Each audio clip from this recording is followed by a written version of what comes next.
ISI हो या ISIS हो, आईसिस खुरासान हो, या फिर आपके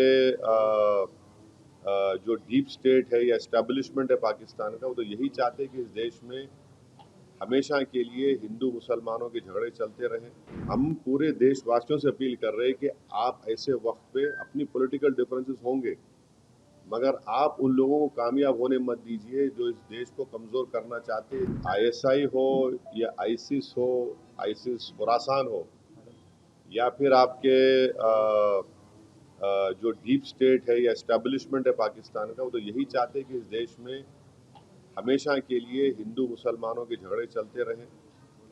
तो इसीलिए उन्होंने हरकत की और उनका वहाँ कश्मीर में जाकर नॉन मुस्लिम को, हमारे हिंदू भाई बहनों को मारने का मकसद एक ही था कि कश्मीर को ये बताना चाह रहे थे कि यहाँ कोई नॉन मुस्लिम नहीं आ सकता। तो उनका मकसद वही है। तो हम पूरे देशवासियों से अपील कर रहे हैं कि आप ऐसे वक्त पे अपनी पॉलिटिकल डिफरेंसेस होंगे, मगर आप उन लोगों को कामयाब होने मत दीजिए जो इस देश को कमज़ोर करना चाहते हैं, इसकी यूनिटी को कमज़ोर करने करके। कश्मीर पर जैसा कि नाम लेकर मारा गया कहा जा रहा है, तो उसी तरह से अब मुल्क में हिंदू मुस्लिम किया जा रहा है।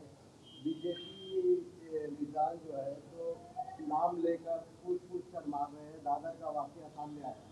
तो ठीक है, वो जो कर रहे हैं गलत कर रहे हैं, वो लोग मुल्क के मुफाद में काम नहीं कर रहे, हम उसका मजम्मत करते, कंडेम करते हैं। अब आपके ही डिप्टी चीफ मिनिस्टर महाराष्ट्र के, वो खुद बोल रहे कि वो जो बच्चा जो जान दे दिया अपनी, आदिल, वो तो अपनी जान दे दिया ना। वो कहाँ देख रहा था कि मुसलमान है हिंदू, देख रहा इंसान को देख रहा था। वो जान बचाने के लिए वो टेररिस्ट से वेपन छीनने की कोशिश किया, उसको मार दिए।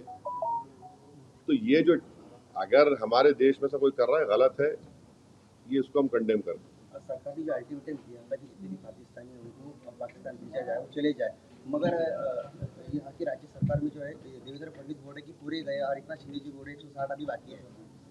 मेरे को नहीं मालूम है, ये तो गवर्नमेंट को। युद्ध कितना महंगा पड़ेगा भारत को? अरे भाई, अभी गवर्नमेंट को छोड़ो ना, ऐसा लूज टॉक मत करिए। गवर्नमेंट का डिसीजन होगा, गवर्नमेंट पूरा सोच के फैसला करेगी। सुनिए, एक मिनट सुनिए, गवर्नमेंट क्या करेगी नहीं करेगी वो गवर्नमेंट तय करेगी। हमारा बोलना, अपोजिशन कहता है कि आप इस पर स्ट्रांग एक्शन लीजिए, ये खत्म होना ये चीज। अब वो कैसा एक्शन लेंगे, क्या लेंगे, गवर्नमेंट पे तो थोड़ा आपको तो उनको उन पे छोड़ना पड़ेगा ना।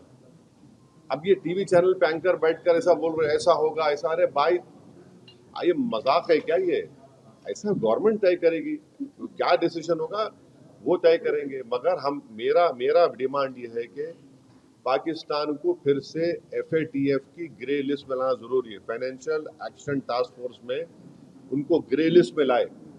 ग्रे लिस्ट में लाए तो उनको ये देखिए, इलीगल पैसों से फाइनेंस करे टेररिज्म ये लोग, कोई व्हाइट का पैसा नहीं कि इलीगल पैसे से। तो FATF की दोबारा लिस्ट की ग्रे लिस्ट में पाकिस्तान को डालना जरूरी है। हम डिमांड करेंगे ये गवर्नमेंट से कि उनको FATF की ग्रे लिस्ट में डालो आप, तभी जाकर उनका होगा। और हम लोग पूरा उन पर साइबर अटैक करना, हमारे पास एथिकल हैकर्स है, हमारे पास नेवल और एयरफोर्स ब्लॉकेट कर सकते हैं, इंटरनेशनल लॉ में कर सकते हैं हम। और अगर कल कोई एक्शन गवर्नमेंट लेगी तो यूनाइटेड नेशन का कानून है आर्टिकल 51, जो सेल्फ डिफेंस में आपको राइट देता, और नॉन स्टेट एक्टर्स के खिलाफ भी आप एक्शन ले सकते। तो ये सब चीजें हैं। और भारत के संविधान में आर्टिकल 355 है। 355 के तहत कोई स्टेट में अगर एक्सटर्नल एग्रेशन होता तो सरकार की जिम्मेदारी उसको रोकने की। शहीद अफरीदी ने ऐसा स्टेटमेंट किया है, भारत खुद ही अपने लोगों को मारता है और फिर बाद में हमारे ऊपर नाम लेता है। कौन है जी इन्हें? शहीद अफरीदी कौन है इन्हें? नाटक है क्या ये? छोड़ो ना, तुम क्या जोकरों का नाम ले रहे मेरे सामने, छोड़ो ना इन लोगों।